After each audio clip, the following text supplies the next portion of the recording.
Hey guys, this is my second attempt at making a video. The other one was too long, so I'm going to be a little bit faster, I hope.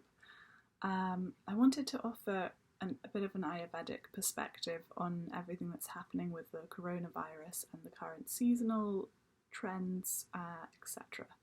And offer some really simple tips that you can use to boost your immunity and keep healthy and sane in this weird time, and feel free to share this with whoever you might think will find it useful. So just to give a bit of background about the current season, we're in spring or approaching spring, which is the season in the Ayurvedic perspective that has the highest kapha energy. Kapha is one of the three doshas, which are kind of bioenergies that maintain and regulate all of the living systems. Each of the doshas is made up of two elements, and kapha is made up of water and earth. So it's the kind of most solid of the, or most heavy of the three doshas. And its qualities are cold, sticky, slimy, heavy. It's basically like if you want to imagine a physical representation of kapha, it would be mucus, which actually makes sense because in the spring season we have a lot of mucus related ailments, so colds and flus, but also seasonal allergies like hay fever all involve mucus.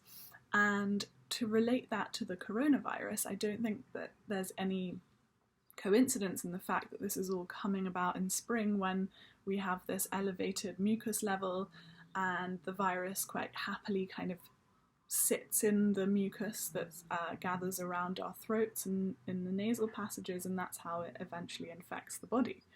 So the first kind of tip that I wanted to offer is about reducing kapha, reducing mucus in the body.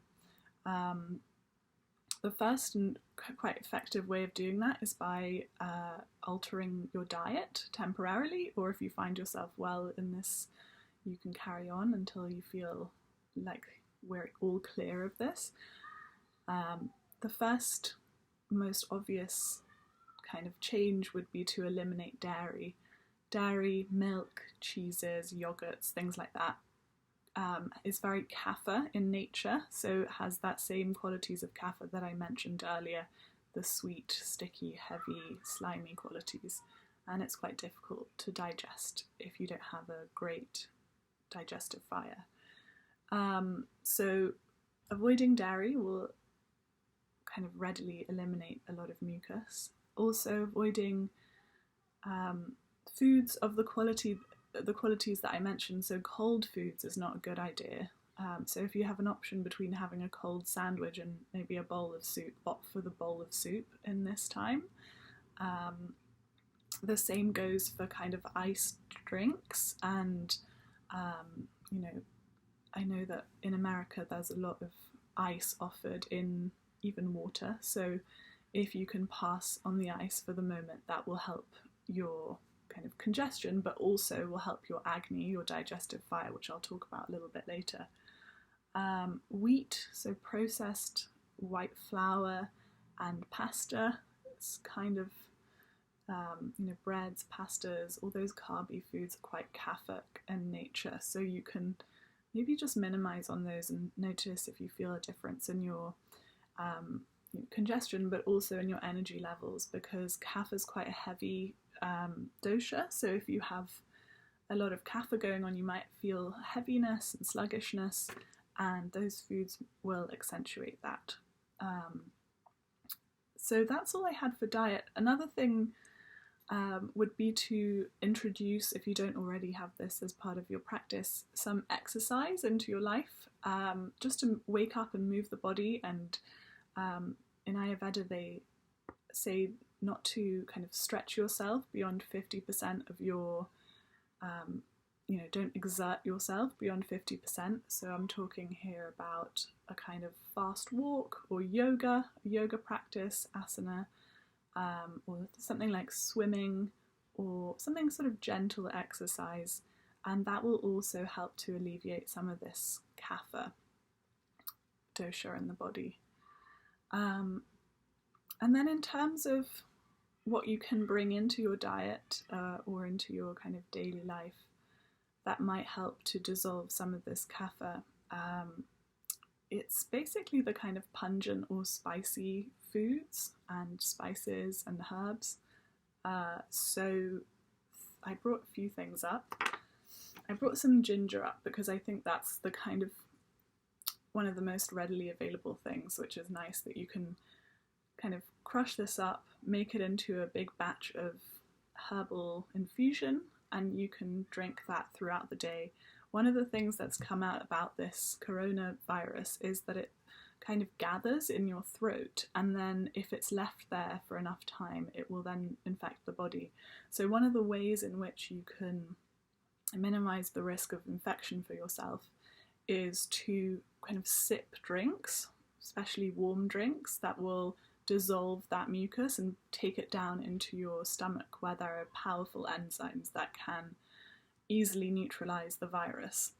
So I would recommend that. So just drinking a herbal tea of something warming like ginger. You can also add some cinnamon and cardamom and make the famous Ayurvedic ginger, cinnamon and cardamom tea, which is really nice and also stimulates the digestive fire really nicely.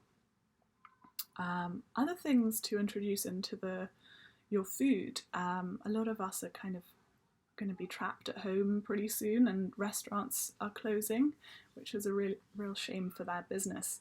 But it means that we're probably going to be doing a lot more home cooking, and you can introduce herbs and spices like ginger, turmeric, which I have here, black pepper,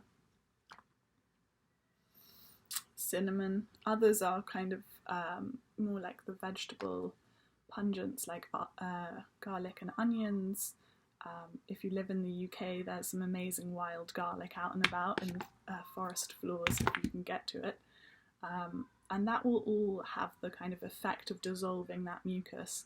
Like if you've ever felt congested in the past and then you notice that you go for a curry and suddenly everything is streaming your nose, and that's exactly what the idea is, to invite in that kind of the fire dissolves this mucus.